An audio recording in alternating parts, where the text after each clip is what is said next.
Hello guys, today we are looking into the best chess game of the FIDE Grand Swiss 2025, played between a German prodigy named Vincent Keymer and an Armenian grandmaster called Robert Hovhannisyan.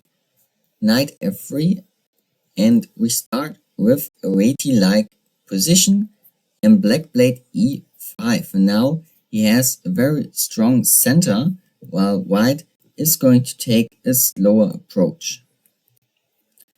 Knight to e7 followed by e4 is the normal line, but black played the move knight to c6, and usually white now plays either knight to d2 or the move e4. But in the game, white played knight to c3, which is a more exclusive move. Knight to e7, and now e4, and if something like e4 is played, white is going to play knight to e2, and the idea is to play knight to e1, so get the knight out of the way, and afterwards play the move f4 and play on the king side. In the game, short castling was played, and there was a big exchange in the center, and now everything is open. The e file is open, the d file is open, and now we have a quite interesting game. And the bishop on g2 has a very strong look on the queen to d5, so this is something that black has to consider. And after rook e1, putting more pressure on the e5 pawn, black decided to retreat with the queen to d8.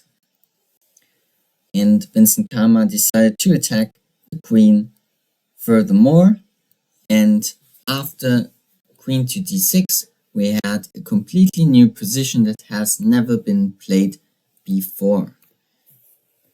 In the previous game, there was the move f6. Now we play the game with queen to d6. And Vincent decided to play knight to d2 to develop his knight even further to the squares c4 or e4 to increase the pressure on the black queen. Queen to d7, and now knight to c4 to strengthen the attack on the e5 pawn. So we have the rook on e1 and the knight on c4, and our bishop is going to question the knight on c6. So the best move in this position would have been to play rook e8 for black to try to protect the pawn even more.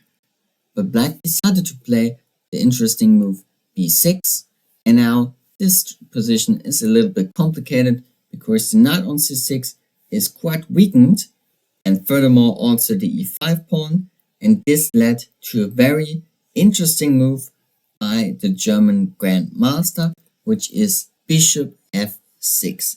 It's a bishop sacrifice, and this looks kind of strange. First of all, we try to either exchange our bishops on g7 or to strengthen the attack on the e5 pawn. But what follows after bishop f6? Well, it's the move queen to f3, and we attack both the bishop on f6 as well as the knight on c6, so one piece of those are going to be lost, and white gets his piece back. And if something like rook e8 is played, then we can simply take on g7, take on c6, and win a pawn on e5. So this is definitely not the best line for black to play, and therefore he decided to take on f6 and play the line with queen to f3. Now, what piece would you sacrifice as black, and which piece would you try to save? The Grandmaster of Armenia decided to rescue the bishop on f6, and white took the knight on c6, and after rook to b8, which has the idea to play bishop to b7, white took on e5 and sacrificed another time one piece. And black of course has to take, and white idea is to play b4 and because of a skewer win the piece on e5 back. Now there's kind of a forced way of moves that followed. Queen to b4 attacks the pawn on b2, takes on e5, and now bishop to b7 tried to exchange the pieces on g2. And both queens took some pawns, and in the end white is a pawn up in this endgame, which is only consisting of very heavy material, so there are no bishops, there are no knights, there are only rooks and queens, which is always a little bit difficult to play, in my opinion. But white is one pawn up and immediately plays the move e6 and pushes this pawn further.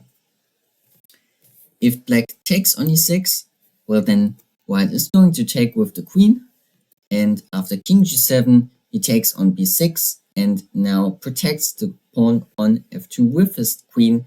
So this is just a solid position for white with no risk at all, and this is very good for white. So black decided not to play this line, but to play the move rook to d8. And of course something like e7 is not possible because of rook d7, and we just simply lose material. But white decided to take on f7 and win another pawn, but black is going to win this pawn back quite easily after king g7 and now rook f7. And although white is up a full pawn, this position is far from being easy because black has a lot of counterplay against the f2 pawn and has a lot of ideas on how to attack on himself. Queen to b6 and now rook to d6, and this rook is actually poisoned, so if you decide to actually take this rook, then black is going to take on f2, and if you play something like king to g1, then you're going to be checkmated quite quickly. And even if you play the move king to h3, it's only a matter of a few moves, and after queen f5 you are checkmate. So after rook d6 we cannot take his rook, but we have to retreat with our queen back to the square e3. And black found a very interesting move in this position, which is rook takes f2. And the idea is after queen f2, rook d2, and now black can win white's queen. And what follows after is quite a complex endgame, which is that black has a queen and white has two rooks and a pawn. And objectively, this endgame is better for white, but still it's kind of far away from being in a winning position. The engine even says it's almost a draw, so it's kind of hard to get a full point. And these two players are super grandmasters, they have a lot of knowledge, they probably have seen such endgames a lot before, and they know that it's not easy to win, but still I think the way on how Vincent Keymer went on to play this game and to get a full point is kind of amazing and astonishing. So if we now get an idea what we want to do, is we want to go with our a pawn to a8 and get a new queen. That's our aim. But how can we actually do this? Well, we have rooks that can help this pawn to go further. So the rooks are definitely going to help our pawn, but if we just help with our rook, then our king is going to be very isolated and very weak on the king side. So every piece, the king, both rooks and the pawn, have to go to the queen side and go further with the pawn to the a8 square. So we will have to see a long journey of the king in this game. Black sacrificed his pawn, and this is because now h2 and h4, these pawns are quite weak and can be attacked by black quite easily.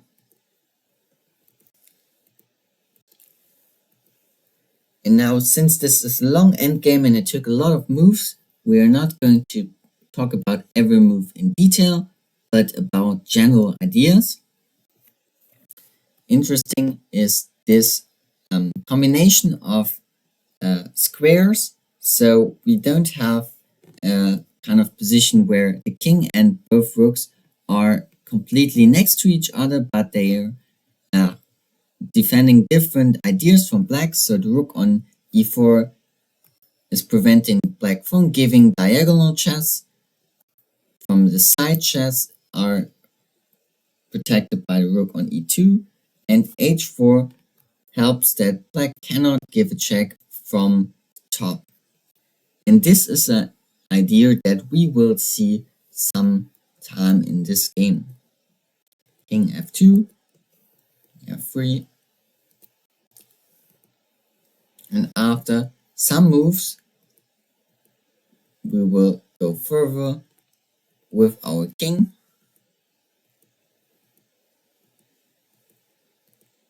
Now, if we see something has changed over the last 10 moves or something, because we have been with our king on g1 and quite passively, and now we can already see that there is a trend to go with all of our pieces to the queen side to help our pawn on a4 to get even further on the a file.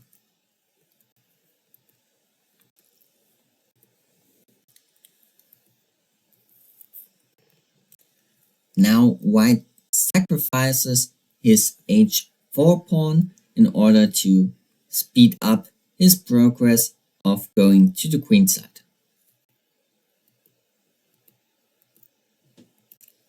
And now we have completed our first goal. We've started on g1 and now we are on a3, and now second phase of our king's journey begins. How can we get our pawn from a4 to a8?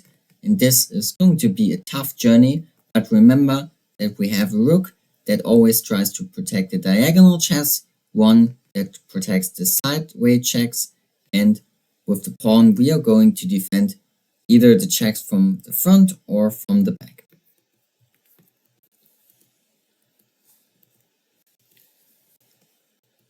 Now the pawn is protecting the checks from the back. And again, you see this structure with the rooks and the king. And this is kind of iconic, very typical, and great technique by Vincent Keymer.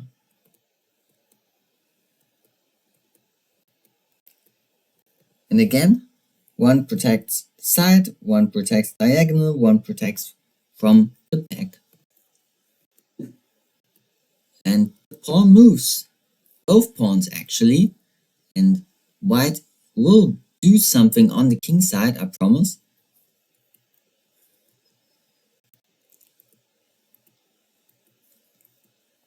a6, and we finally have our last phase before getting to the promotion, because our king now is not in the way of our pawn again, so the pawn can actually move quite quickly now, and it gets quite dangerous. And despite this position being drawn, we all know that this is very, very hard to defend, and we have to do very accurate moves, and this is going to be a tough challenge for black. Giving every time checks. In this game, this position is very, very complicated, and black decided to play the move queen to f3 in this position, but just simply continuing to give checks on f8, on f7, and afterwards on f3. This would have been even better for black, or just one way on how to secure a draw, but queen to f3 made the position slightly worse. A7, and now we really have to focus very much on not missing any good moves, and one mistake could be fatal now for black. And queen to g8, again a slight blunder that makes it so hard to even play this position anymore.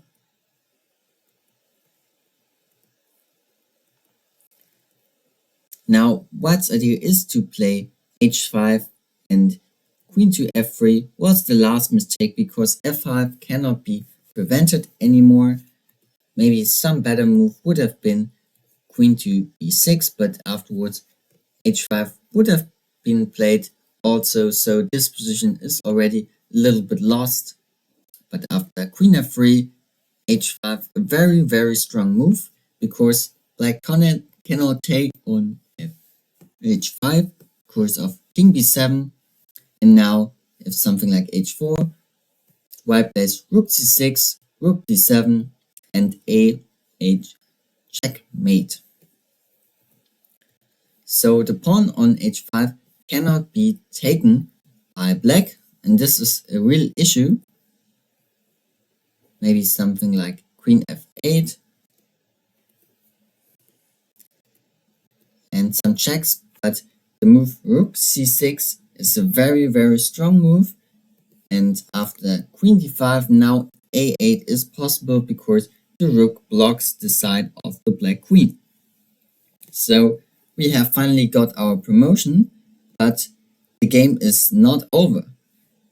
It actually only starts, because after something like queen b3, we now have to solve another issue, and that is king safety, because our king on the queen side is very loose. We don't have a lot of space, we don't have a lot of protection, and this is kind of hard to defend.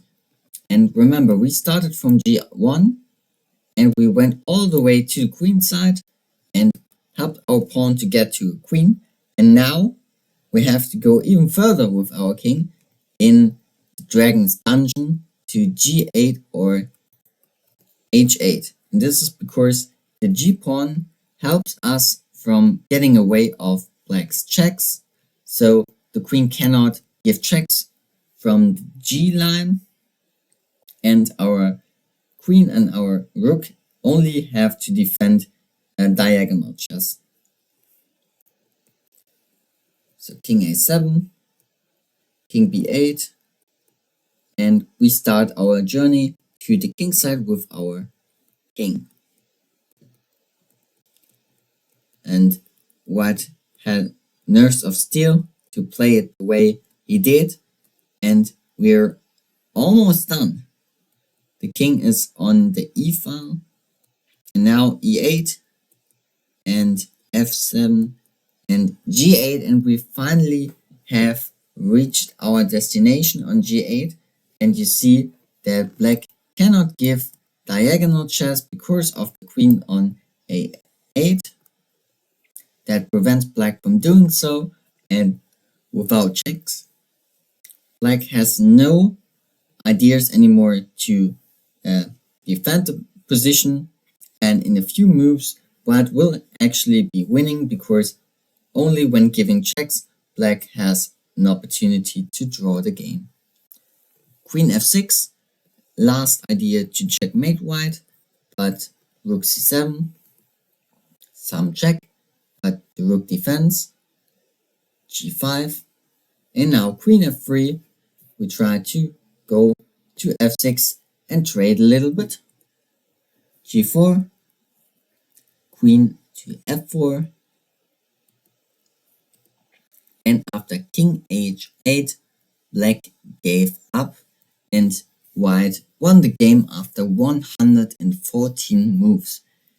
And why did I choose this game as the best game of Grand Swiss 2025? Well, it's first because of the move bishop f6, a bishop sacrifice that was very strong and increased the position for white drastically and got a first advantage out of the opening. but also the king's journey in the endgame was very impressive and just astonishing for me personally. On this channel we do a lot of endgame techniques because I think it's always important to know these techniques to be a better player and to adapt these ideas into your own games, and this has shown beautifully how to increase your game with your king's participation. The king helped the pawn to promote, then the king has to go to safety to g8 and h8, so it was like a king's marathon, and it was a very beautiful game to look at, and congratulations to Vincent Keymer for winning the game. Is this also your favorite game of the FIDE Grand Swiss? Write it in the comments down below. Thanks for watching this lecture. Bye bye.